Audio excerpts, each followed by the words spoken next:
Assalamualaikum warahmatullahi wabarakatuh. Salam sehat sejahtera untuk kita semua. Sahabat pembelajar, bagaimana kabarnya? Sehat semua? Pada video kali ini saya akan membagikan tentang cara bagaimana membuat video pembelajaran dengan menggunakan software Camtasia.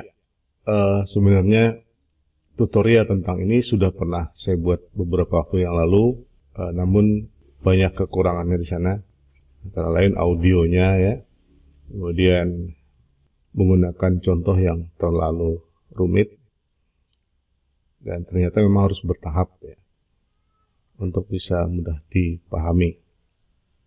Pada dasarnya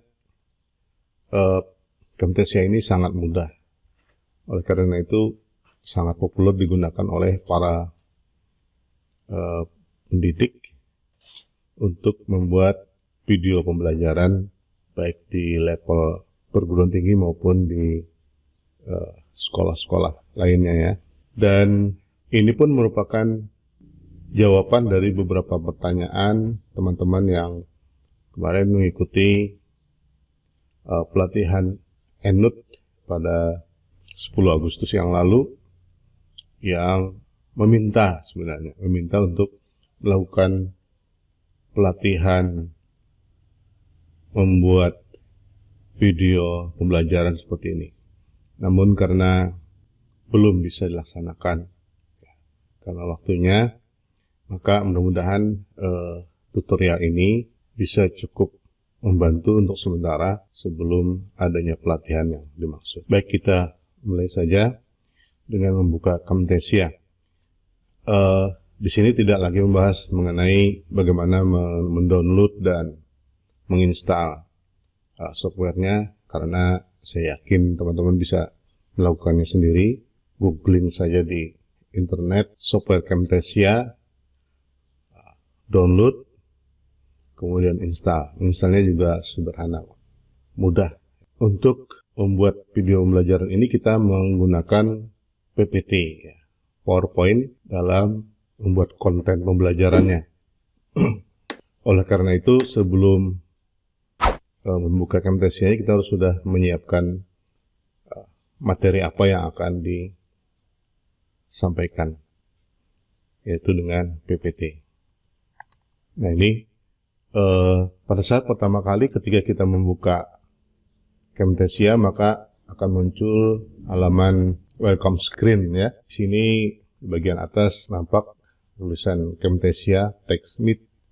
Camtasia TextMate adalah pengembangnya. Kemudian di sini ada pilihan New Project, New Recording, dan Open Project. Kalau kita sudah memiliki project dan akan melanjutkan, kita bisa pilih beberapa daftar di sini. Di antara daftar ini yang merupakan recent project. Ini artinya sudah ada beberapa project yang sudah dilakukan.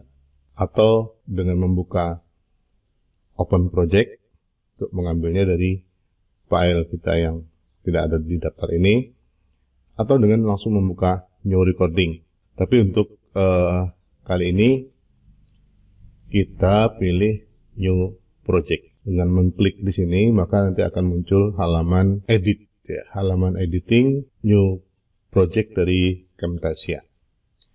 Nah, langsung saja kita buka. Nah, inilah halaman new project Camtasia. Jadi tidak ada di sini, jadi belum ada media, baik video maupun audio maupun media-media lain. Jadi di sini nanti akan ada daftar nama-nama medianya. Kemudian di sebelah sini adalah daftar pilihan-pilihan animasi ya, kemudian transisi dan sebagainya untuk memperkaya tampilan video kita. Di tengah ini merupakan layar monitor untuk mempreview hasil pekerjaan kita, dan di sebelah kanan ini merupakan properties yang akan memberitahukan kepada kita tentang apa saja yang terkait dengan media yang sudah kita lakukan itu, apakah ada pengeditan sebelumnya atau ada efek-efek lain dan sebagainya. Di sini ada daftar yang menunjukkan terkait dengan audio dan visualnya. Dan di atas ini tertulis share. Ini adalah tombol terakhir yang akan kita klik, akan kita pilih ketika proyek kita sudah selesai. Artinya ketika kita tekan ini akan muncul pilihan-pilihan. Kita akan memproduksi videonya yang akan disimpan di local file atau dikirim ke screencast atau ke TextMate video review, Vimeo, YouTube, bahkan ke Google Drive dan lainnya. Nah, namun saya umumnya karena walaupun nanti akan diupload di YouTube, tetap pilih dulu di local file supaya bisa diarsipkan, simpan. Ya, nanti setelah selesai baru di upload ke YouTube. Ya. Nah, di atas sebelah kiri ini, sebelah kiri pojok dengan record, tulisan record, ini adalah tombol untuk memulai perekaman. Kemudian paling bawah secara horizontal di sini adalah timeline untuk melakukan pengeditan atas video yang kita hasilkan. Nah, ini secara sederhana seperti ini. Jadi Camtasia ini cukup lengkap. Ada tools untuk melakukan pengeditan, bahkan melakukan perbaikan misalnya terhadap noise audio kita. Baik, kita langsung saja melakukan record dengan menekan tombol record ini. Nah, di sini ada menu pop-up ini. Di sebelah kanan adalah record. Kita sudah ingin mulai merekam. Kemudian di sini adalah indikator audio yang kita gunakan. Di sini audionya cukup jelas sebenarnya.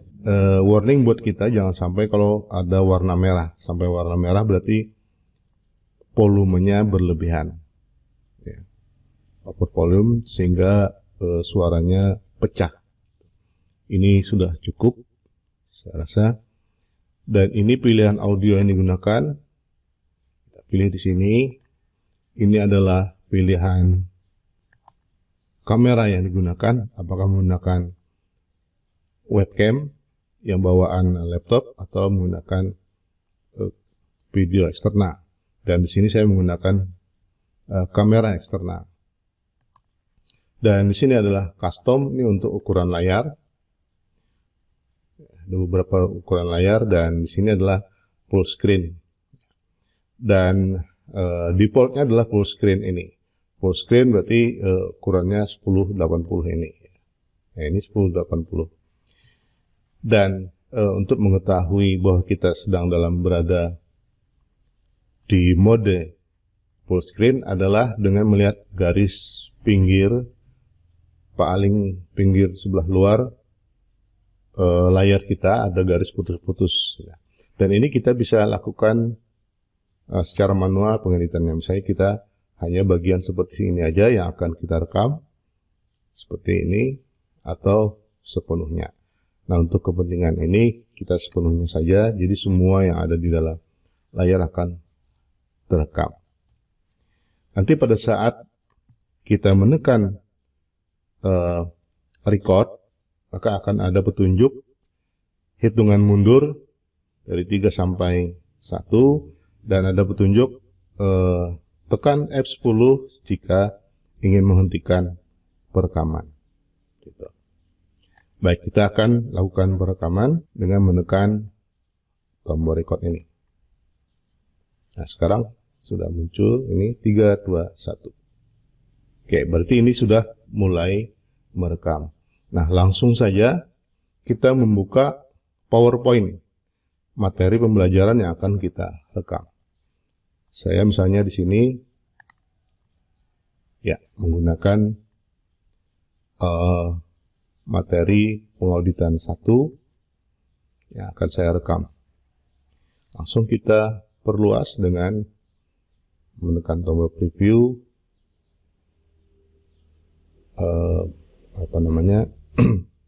memperbesar layarnya. Nah ini berarti kita sudah siap merekam suara kita dan layar yang akan kita jadikan visualisasi materi pembelajaran kita, konten pembelajaran kita.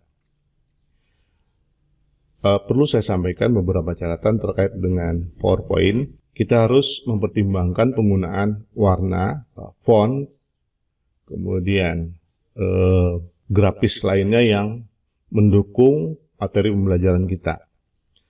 Yang pertama sekali harus kita pertimbangkan adalah kita harus menyadari bahwa berbeda dengan ketika kita menyampaikan presentasi di depan kelas misalnya yang menggunakan proyektor, sehingga layarnya bisa besar dan audiensnya langsung bisa berinteraksi dengan kita dan berkomunikasi.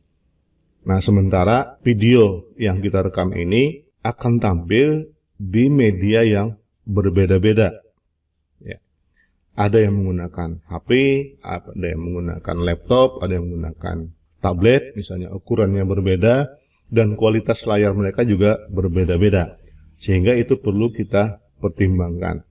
Tidak sama seperti kita menggunakannya untuk sebagai media presentasi biasa. Nah, untuk itu yang perlu kita perhatikan adalah warna. Kita harus pilih warna yang cukup kontras, namun kompatibel atau ramah dengan alat media yang digunakan oleh penonton video kita. Nah, warna-warna yang biasanya kompatibel itu adalah warna biru, warna hijau, warna merah, yang tidak terlalu gelap juga tidak terlalu terang. Kita ambil contoh misalnya pengembang-pengembang besar seperti Facebook, seperti Twitter, dan lainnya yang digunakan untuk di sosial media selalu menggunakan kombinasi warna biru dan lainnya seperti ini. Karena apa? Itu dianggap paling kompatibel dengan peralatan yang berbeda-beda oleh penggunanya. Lagi pula akan ada efek dari efek layar terhadap gradasi warna. Nah, jadi ini kita perlu hati-hati. Karena untuk itu pilihannya yang paling aman adalah saya menggunakan warna biru seperti ini dengan huruf kombinasi warna light blue atau biru lebih muda dan putih, sehingga kombinasinya cukup kontras dan nyaman dilihat, ya. Eye catching. Tentang font juga kita harus pilih font yang mudah dibaca walau tetap menampilkan sisi keindahannya. Ada memang huruf yang bagus tapi sulit dibaca, ya. Ini perlu kita hindari. Hurufnya juga jangan terlalu kecil dan jangan sampai penuh tulisannya karena ingin besar, tulisan memenuhi layar. Kita harus beri ruang yang cukup sehingga fokus mata memandangnya ke tengah layar itu nyaman, seperti itu. Baik, ini sekarang kita berada di layar PPT dan dalam rangka merekam ini kita seolah-olah berada di depan kelas menjelaskan apa isi materi pembelajaran kita. Nah, mulailah kita menyampaikan sebagaimana kita biasanya mengajar, ya, dengan panduan PowerPoint ini.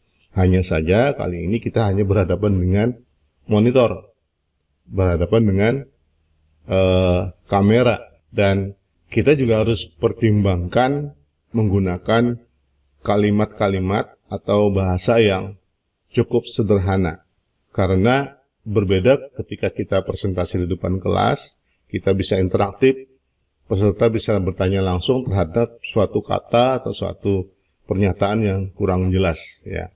Nah, di sini kita harus juga pertimbangkan itu.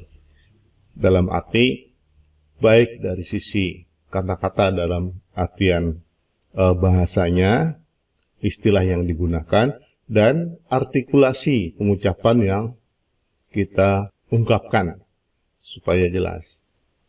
Tapi memang mudahnya di video pembelajaran ini ketika kita menyadari ada kesalahan, nanti setelah selesai kita akan bisa mengeditnya.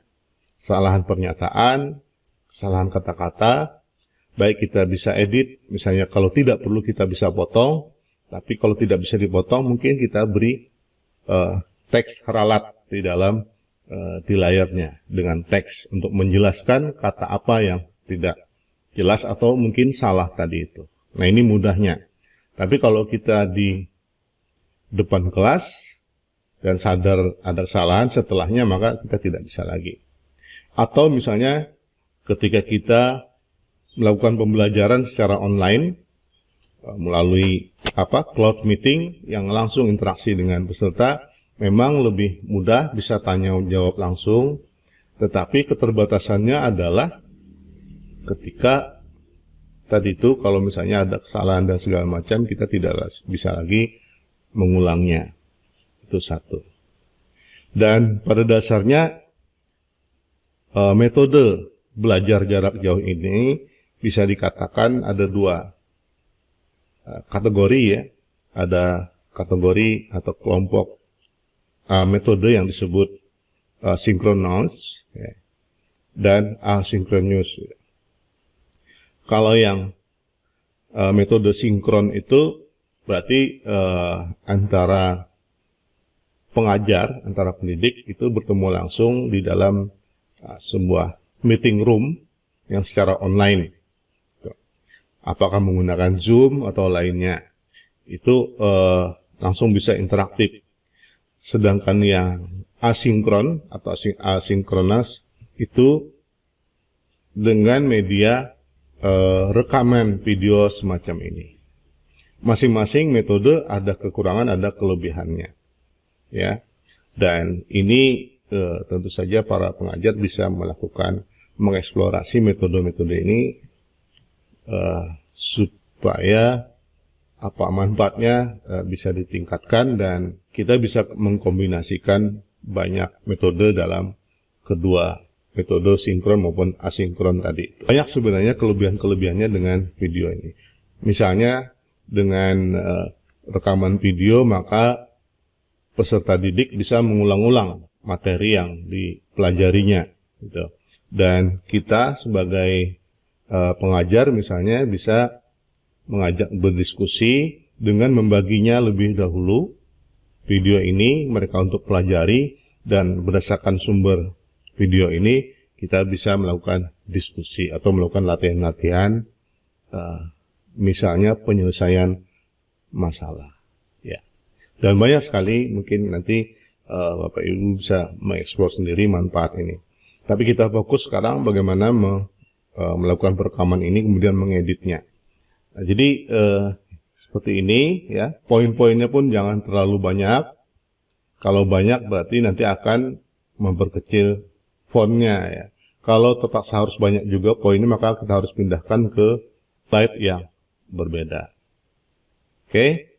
Nah, ini yang saya kira warnanya cukup eye-catching, mudah dibaca, dan kompatibel dengan semua alat. Jadi kita tidak khawatir lagi nanti video kita ada yang mudah ditonton, ada yang sulit ditonton karena terkait dengan media yang berbeda tadi itu.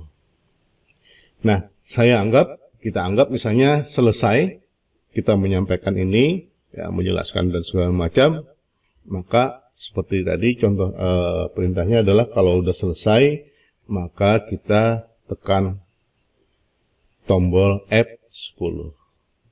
Itu artinya selesai perekaman dan kita siap menuju layar edit. Nah, inilah layar editing kita, ya. Oke, berarti ini sudah mulai merekam. Nah, langsung saja kita membuka PowerPoint, materi pembelajaran yang akan kita rekam. Ya, saya misalnya di sini, ini Bapak Ibu kita bisa geser-geser untuk melihat masing-masing setiap frame, ya, yang akan kita edit. Ya. Pertama kali kita harus fokus dulu ke suara, audio, dan visualnya sudah cukup bagus atau belum. Kita dengarkan dulu audionya sebagai media. Ya, ini presentasi biasa, gitu. Nah, untuk itu yang perlu kita perhatikan adalah warna. Kita harus pilih warna yang cukup. Jadi ada suara sepeda motor lewat tadi, kemudian ada sedikit noise, ya. Kalau suara sepeda motor kita tidak bisa kurangi dengan efek, tapi bisa kita potong. Oleh karena itu tadi saya beberapa saat ketika ada suara motor lewat, kita berhenti dulu, kita berhenti berbicara. Nanti pada saat kita mengedit, suara motornya bisa kita potong seperti itu, atau gangguan lainnya yang cukup besar. Kalau noise yang kecil berasal dari karena kebetulan di luar ada hujan, kemudian di belakang ada kipas angin yang cukup kencang sehingga cukup mengganggu. Dan ini noise yang kecil seperti ini bisa kita perbaiki dengan cara menguranginya dengan modifikasinya. Kita dengar lagi kontras, namun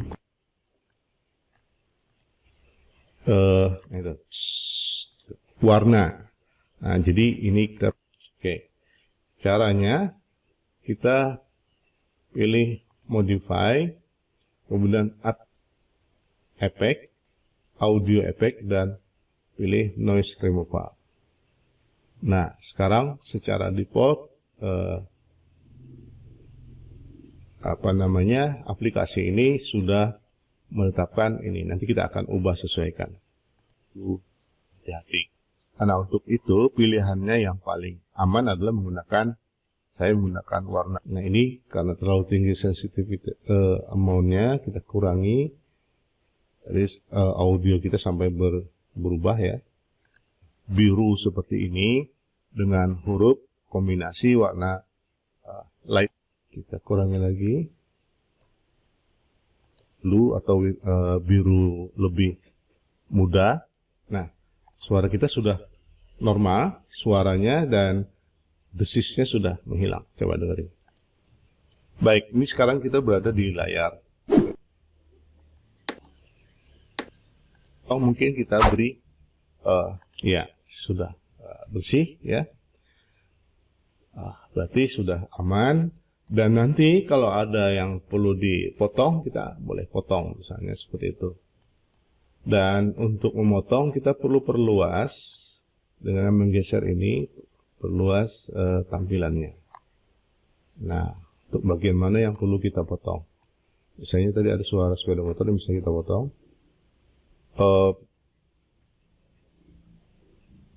Video yang kita rekam ini akan tampil di media yang berbeda-beda, ya. Jadi kita akan potong itu. Oke. Grafis lainnya yang kelas misalnya yang menggunakan proyektor. Kelas menjelaskan apa itu, nyaris tidak ada yang bisa kita potong, ya. Oke, sementara kita tidak melakukan pengeditan dengan cara motong, nanti mungkin di tutorial yang lainnya untuk mengedit ini. Yang jelas kita sudah bisa siap membuat ini. Dan di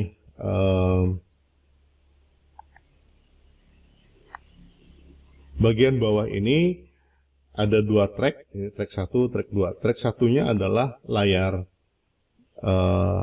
materi kita yang dari PPT tadi, dan track 2-nya adalah dari kamera. Nah, jadi ini terpisah. Enaknya di situ, sehingga kita bisa mengubah-ubah, menggeser dan sebagainya. Karena terpisah antara rekaman yang dihasilkan dari kamera atau audio dengan layarnya. Ya.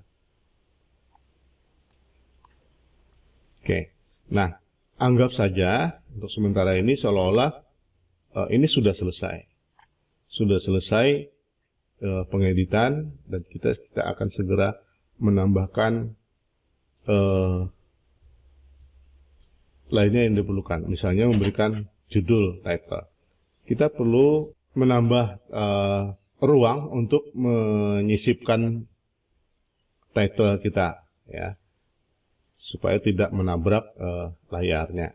Nah, dengan cara membuka ini, tadi menggeser tombol merah ini. Nah, sekarang klik kanan pada warna biru ini dengan insert time.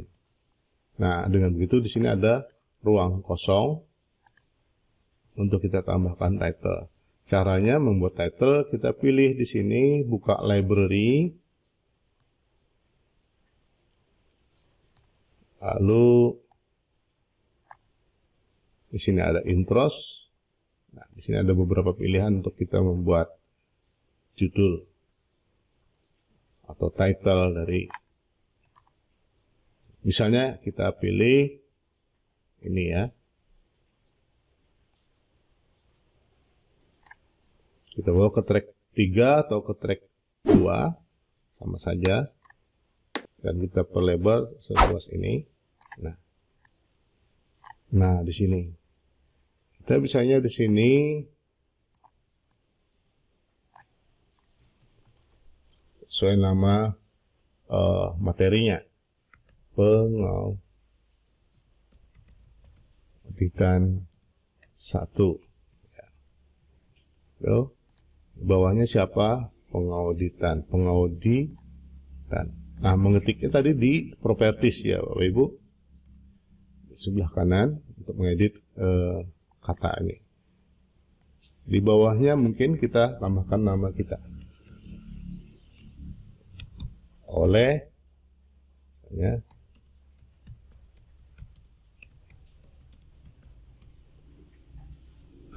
Kita lihat perubahannya. Nah, seperti itu. Atau kita ingin direnggangkan, boleh kita turunkan ini.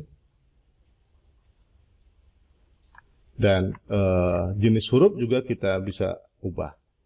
Ya, tapi untuk sementara sudah cukup, dan kombinasinya juga sudah cukup bagus. Kita lihat sekarang bagaimana animasinya yang sudah disiapkan. Nah, seperti itu. Ya, tapi ini terlalu panjang. Nah, oleh karena itu kita bisa potong sampai di sini. Kita lihat. Oke, ini ada misalnya cukup dengan 10 detik. 10 detik. Bawa kursor ke sini sehingga posisi ini akan kita potong dengan memilih lambang atau apa namanya, icon split ini, atau di software lain namanya razor ya, seperti silet. Jadi kita klik ini, nah maka terpotong dia, dan bagian yang akan kita potong kita buang dengan cara tekan Ctrl dan tahan dengan backspace ya, untuk membuang ini dengan menggeser media yang ada di kanan. Jadi yang di sebelah kanan akan bergeser kalau kita potong dengan itu. Atau dengan klik kanan, pilih Ripple Delete. Misalnya begini. Nah, ini akan mirip. Dan perhatikan, yang bergeser hanya bagian audio visualnya. Bagian layarnya belum bergeser. Nah, ini kita geser dengan, nah, seperti ini.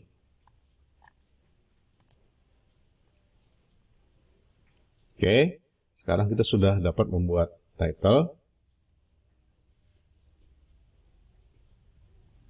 Nah, begitu juga kalau misalnya di akhir video akan memberikan informasi lainnya atau memberikan kata-kata lainnya. Kita bisa menggunakan pilihan-pilihan di sini dengan mengganti kata-katanya atau kalimatnya ya dengan cara tadi. Misalnya karena ingin singkat, kita singkat saja. Misalnya kemudian kita ingin sisipkan musik.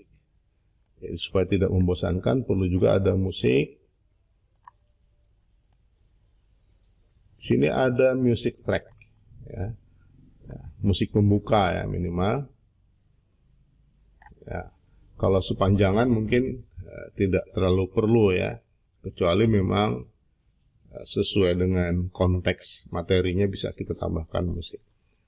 Misalnya menggunakan ini, kita bawa ini ke sini, masuk ke track 3 dan kita dengarkan suaranya. Nah.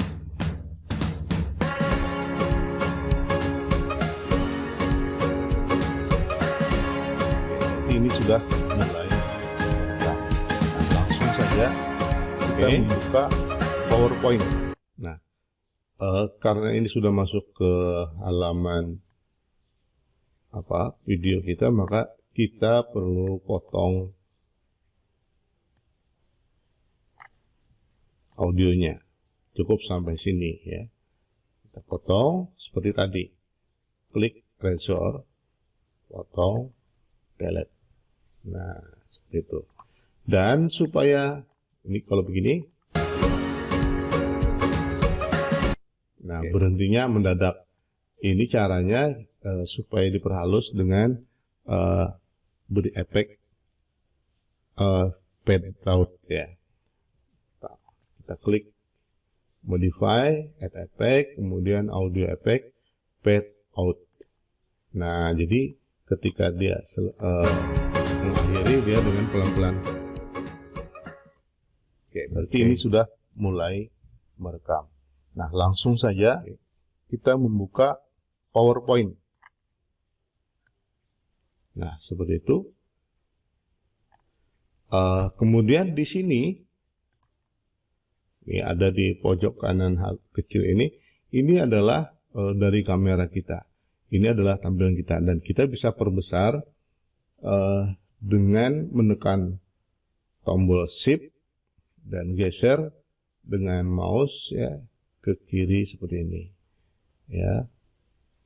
Nah, ini bisa diperbesar dan ini terlihat ada gambar yang tidak kita perlukan.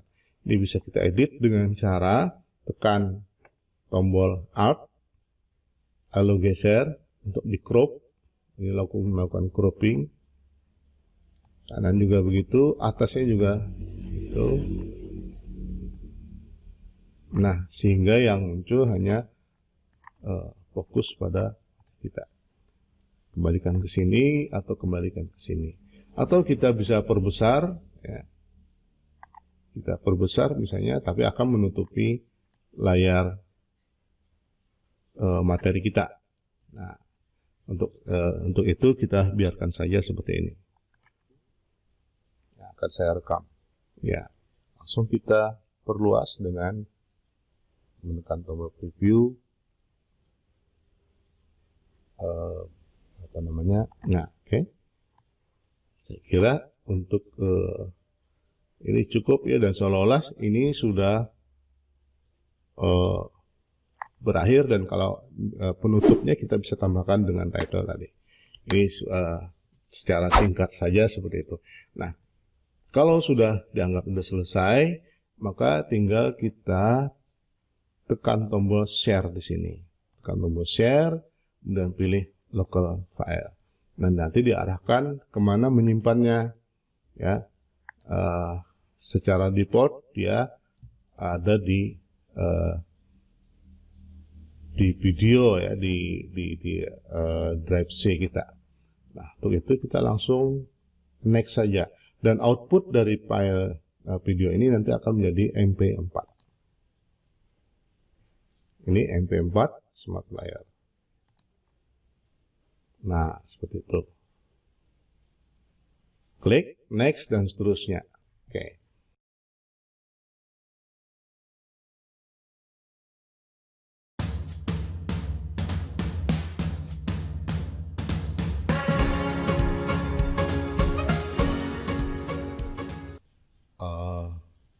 materi pengauditan 1 yang akan saya rekam. Langsung kita perluas dengan menekan tombol preview,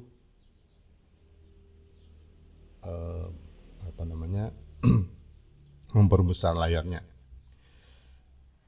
Nah ini berarti kita sudah siap merekam suara kita dan layar yang akan kita jadikan visualisasi materi pembelajaran kita, konten pembelajaran kita. Perlu saya sampaikan beberapa catatan terkait.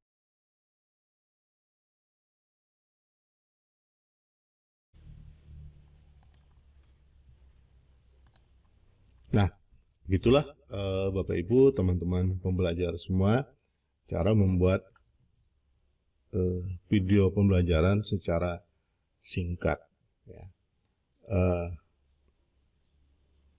Ada beberapa lainnya yang mengedit, menambahkan dan segala macam yang perlu lebih rinci nanti akan ada pada video selanjutnya. Karena ini sudah terlalu panjang, kita cukupkan sampai di sini. Terima kasih perhatiannya. Jika ini bermanfaat, silakan di-share kepada teman-teman lainnya. Dan ada pertanyaan, silakan tanyakan di kolom komentar. Assalamualaikum warahmatullahi wabarakatuh.